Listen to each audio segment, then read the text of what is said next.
Hard luck. Your second double super over with Afghanistan in 2 years. Your thoughts on, have you had time to process the thing? Not really. It was a good game of cricket, obviously. It showed the type of cricket we can play, certainly chasing. And then to get so close in the first super over, I think the game ebbed and flowed, and there were maybe a few mistakes from both sides towards the end that let the other side back in, and when you try and close it out.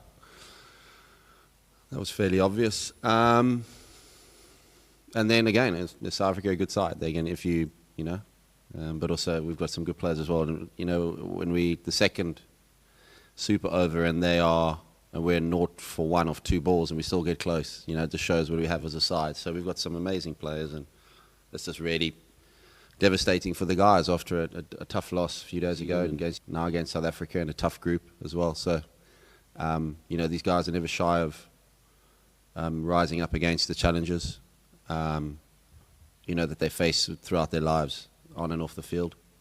So today they should be very proud, and obviously these types of losses, sometimes they can, you know, hurt and sting for a while, but I think it's important we look at those areas that we did really well in, but also areas that we could improve and things we could have done better. I think South Africa fielded pretty well actually as well. The run out, you know, a few catches on the boundary, on the ring, those sorts of things. I think they fielded really well, and maybe that was the difference today a little bit.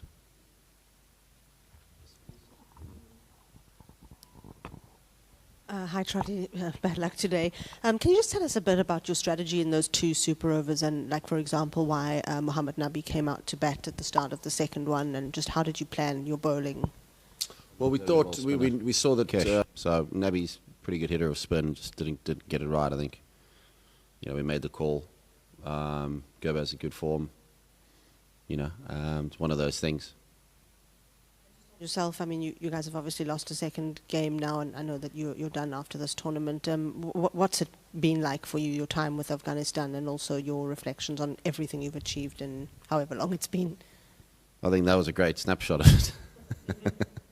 No, I think I'd prefer to talk about it, you know, when it's done, than talk about it now. We've still got 2 important games, you know. I think respect the side, the job, but also the 2 games we've got coming up, which are important as well. I don't think it's time to start talking about, you know, when I'm not in the position. I'm still in the position. I'd like to make sure I get that right, and that we get it right against the UAE in Delhi. They're a good side, and so are we. So we got to hopefully finish playing some good cricket. Surprise a few people with a few losses somewhere along the line, and we get ourselves back in. And we got to stay positive. And we've played a lot of cricket against the UAE in Dubai and Sharjah, and we know each other pretty well, so that should be a good game. Jonathan, you were born in South Africa in a time when the national team had a reputation for melting under pressure, and I kind of wonder if you saw signs of that happening. I know there won, obviously, but did you see signs of that, of panic in the South Africans? No, I think they're a very good side. I was speaking to Shukri, who coached me at the academy in 2001, and you know, I've got nothing, you know, obviously respect for the upbringing that I had as a child, and the schooling and the education as a cricketer. I'll never forget that. But you know, obviously, whenever South Africa plays, or I play against South Africa, I want to win. But if South Africa is playing somebody else other than England or the team that I'm coaching, like this, you know, I want them to do well. So yeah, I said to Shukri, I think they'll learn from that, the things that they want to get right. But that's for them to sort out, and you know, I wish them all the best, and they're a very good side. Gurbaz, I mean, he had a really good innings in the main match, and then almost took you over the line there. He's obviously one of your best players. He looked really gutted at the end there. What do you think he will go through now, and what can you do to support him, and also, you know, how important is this to him? I think with Gurbaz, I think it's probably the best innings I've seen him play, and I just unfortunately couldn't get us a bit closer or get us over the line there. So you know, Gurbaz is a really great and talented cricketer, and those innings that we saw today, I think he should play more often, if I'm honest with you. The amount of talent that he has, and the physique, and the sporting ability and natural hand-eye coordination. It's just about going forward now, I think, with him, and just being able to process this will be a good challenge for him. You know, wears his heart on his sleeve, and he's quite an animated character. I think trying to get him to, you know, the years that I've been with him, be a little bit more consistent in everything that he does. And we all saw today the types of innings that he can play and the areas that he can hit balls and how hard he can hit them. And I think he should be a lot more consistent than he is, especially when you see innings like that. And I look forward to seeing how his future goes, and that goes for everyone else.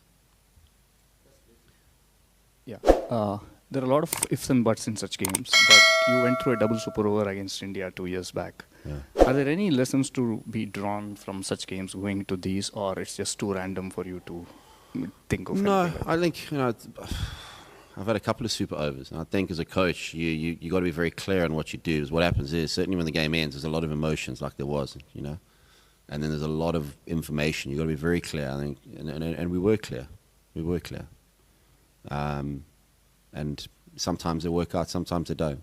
You know, and sometimes when you're on the losing side of it, you think, oh, what happens? You know, so if it had been the other way, you know, South Africa would be asking themselves questions, but they get on a bus now, and it's, you know, they've got their full points from their 2 games. So that's what happens in cricket, I find, as well. So it's important now as a coach, we don't lose sight of actually what we've been able to do here, and the respect that I think of the years that I've been in charge, we've been able to gain respect around the cricketing world and community for the way that we play the game, and the talent of players that we have, and I think that's a great thing.